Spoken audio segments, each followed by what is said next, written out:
Bon, allez, on va enregistrer le document Illustrator pour l'ouvrir dans Photoshop.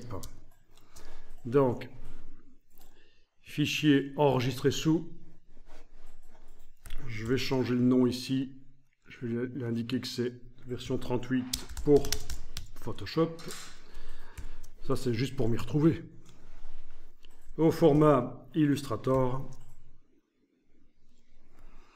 Alors, j'ai pas la possibilité ici de choisir le plan de travail. Si j'exportais au format PDF, certainement. Ouais, format PDF, certainement, mais pas format Illustrator.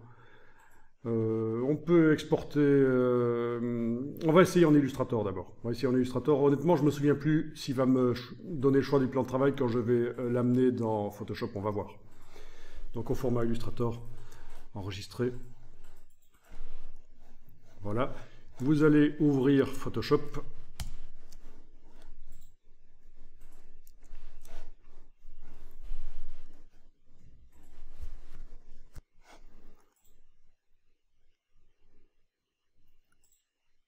Vous allez créer un nouveau document dans Photoshop. Alors, ici, je vais déterminer en pixels la dimension du document. Et je vais faire par exemple 800 sur 800. Voilà. OK. Créer. Et importer le document Illustrator dedans. Fichier, importer. Ah ben là, on a le choix. Est lié ou est incorporé. Mais même si on incorpore que c'est pas lié, on pourra mettre à jour la chose. Donc, faisons-le à l'ancienne, importer et incorporer.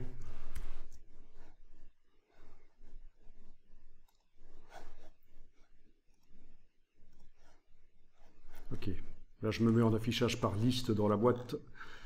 Et par date de modification, je retrouve facilement mon dernier document. Petite astuce, petite parenthèse ici. Franchement, l'affichage par liste par rapport à l'affichage par icône, ça va vous faire gagner énormément de temps.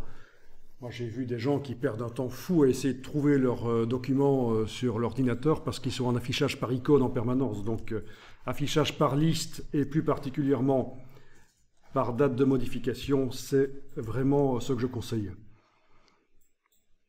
Alors, j'importe le fichier Illustrator. Voilà. Alors oui, il propose le plan de travail qu'on veut importer. Ok, ça va être le 4 dans ce cas-ci.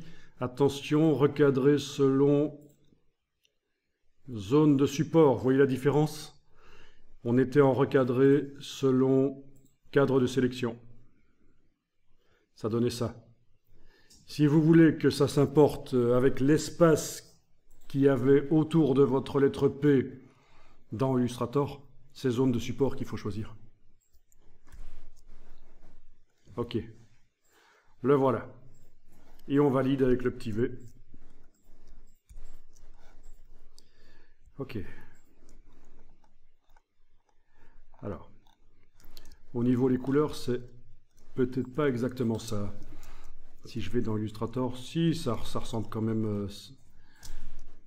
Là, je suis en train de passer rapidement de Photoshop à Illustrator avec commande tabulation sur le Mac. Sur le PC, il y a d'autres raccourcis. Comment est-ce qu'on fait sur le PC encore pour passer rapidement d'une application à l'autre? Le raccourci? Alt-Tab, d'accord. Ok, ici au niveau des couleurs, ça va, ça passe. Les couleurs sont un peu plus foncées dans Photoshop, peut-être. C'est une question de profil couleur, mais on ne va pas s'attarder là-dessus. Je suis dans Photoshop, ok. Alors, si vous zoomez... Vous voyez que c'est pixelisé. Oui. Bon, ça c'est parce que l'image, ici Photoshop, ne fait que 500 pixels sur 500.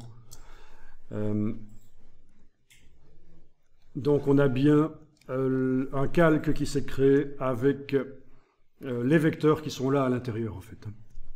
Donc si on augmente le nombre de pixels de l'image, ça devrait être plus précis. Donc voilà ce que ça dit maintenant au niveau de la qualité. Je vais aller dans Image, taille de l'image. Image, taille de l'image, rééchantillonnage est coché. Je vais faire ça en pixels éventuellement. Leur dimensionnement, je vais mettre 2000 sur 2000. Voilà. OK. Et en principe, c'est plus propre. Voilà. La feuille de tout à l'heure, il y a toujours des pixels, mais beaucoup moins, quoi. Beaucoup moins. Bien. Et là, vous allez pouvoir mettre des effets spéciaux. Alors,